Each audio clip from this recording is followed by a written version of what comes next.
Hello out there, moms and dads, parents, grandparents, caregivers, educators, anyone and everyone out there who is dedicated to the call of uplifting children and families. This is Rebecca Lyddon, the Director of Education at the Jai Institute for Parenting. And I have another very hot topic here for you today, unpacking Backtalk. So a lot of parents, especially with tweens and teens, struggle with backtalk. They want to raise empowered children who can use their voice, but they don't want their children to talk back to them. They don't want to hear their children getting rude or sassy, don't want to hear their children exercising their voice when it comes to not wanting to do what the parent wants them to do. And I understand and I have empathy and compassion for this moment. It's hard to have somebody fighting against us. It's exhausting to hear our children not accepting or embracing a direction that we give, and it can also touch us in a very tender way and remind us of how we were parented and how we were allowed to or not use our voice, stand up for what we believe is right, advocate for our needs and our boundaries, communicate what we want and believe in our childhood home. So nice deep breath. We're going to unpack Backtalk together. So what's really interesting here and what I love most about this work is that we bring in the beautiful support of nervous system and brain science. So especially for tweens and teens, they're going through an enormous evolution in their biology. Their brain is growing, it's pruning, it's getting rid of the last decade of information that's not necessary anymore and preparing itself for puberty. And their bodies are on fire and they're going through these really big changes. Their ego state is this really tender, vulnerable place of establishing their identity, their place in community, belonging, friendship group. It's really a tender place to be. And this is when they're also moving into the parts of the brain that are more analytical, that is waking up to a lot more consciousness of what is right and wrong. They're really censoring needs and values like fairness and equality and justice. And when these needs are not being honored for them, like when you're telling them to do something that they don't have a choice in, or we're expecting things of them that is above the appropriate development, their capacity, then they may go into self-protection mode.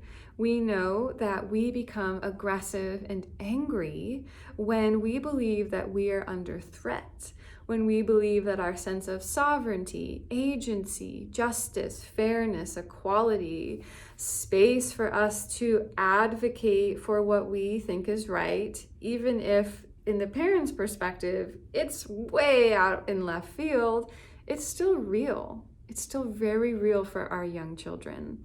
And so we want to be in a practice of being in a balance of not taking our children's backtalk personally, understanding that they're practicing their communication skills, their negotiation skills. They are imperfectly practicing advocating for their needs, gaining more information, wanting to be in collaborative negotiation, but they're so underdeveloped that it comes out as, you can't tell me what to do, or why do you always want me to do everything around here, or fill in the blank of whatever it is that your child says when you ask them to set the table or put the shoes away or help you unload the groceries. We think as parents, why do you have to make it so difficult? Why do you need to push back on every little thing? I can't even talk to you without you blah, blah, blah, blah, blah, blah, blah, blah. You know, that's typically where the parent goes to. They go right back in to modeling backtalk. We are modeling to our children the bite and the bark and the bite and the bark. And we lay down in the bed at the end of the day wondering, why does it have to be such a power struggle with them?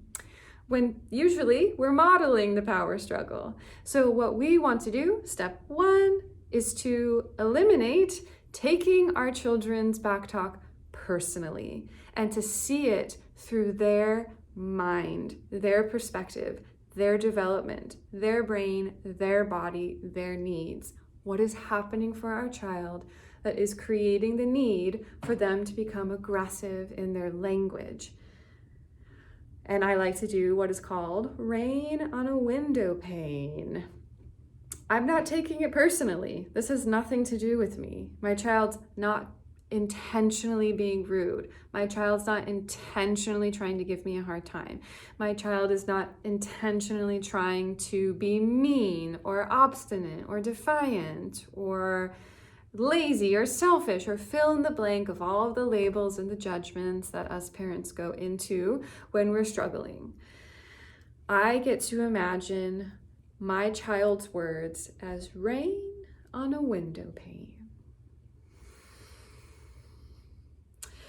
I take 100% responsibility for the way that my child's words are touching me. My child cannot touch my buttons unless I let them. It is my button.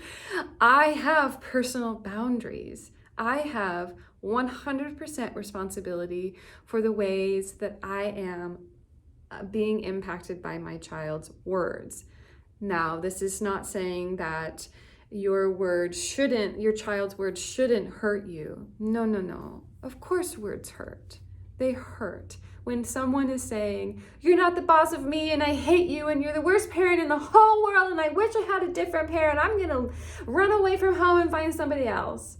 Of course that hurts, because you've been taking care of this person since they were a baby and you've been doing everything for them. You've been meeting every need because that's your job. Your job is to meet the need of your child. Your job is to take care of your children without them paying you back with good behavior. Your job is to show up unconditionally and do the best that you can. It hurts to hear hurtful words. And as an adult who is mature in my brain and my body and self-responsibility, I can take those words. I can have a psychological membrane boundary. I don't have to internalize them. And I can self-regulate. That's really hard for most parents. That's why that's the heart and soul of our entire program, is learning how to be in safety and security in your body so you can be in a place of not taking your child's words personally and regulating yourself if they do touch your buttons. You don't punish your child for touching your buttons. You self-regulate and then teach. Rain on a window pane, number one. And then it's setting a verbal boundary. Honey, I see that this is frustrating for you, or it's not the right time. I see that. I'm hearing your communication, although it's imperfect. I'm hearing your communication. I'm hearing your no. And I'll try again with you later. I'm not willing to be spoken to this way, so I'm going to drop my request and I'm going to either get curious and connect with you, ask you what's going on, honey. Usually you speak really loving to your mama or your dad, so what's up? Something happening for you? Or if you're in a place of you're not curious, you're really touched and angry, you'd say, you know what, I'm going to take a little break. I need a timeout, and then I'm going to come back and when you're ready, we can talk about this.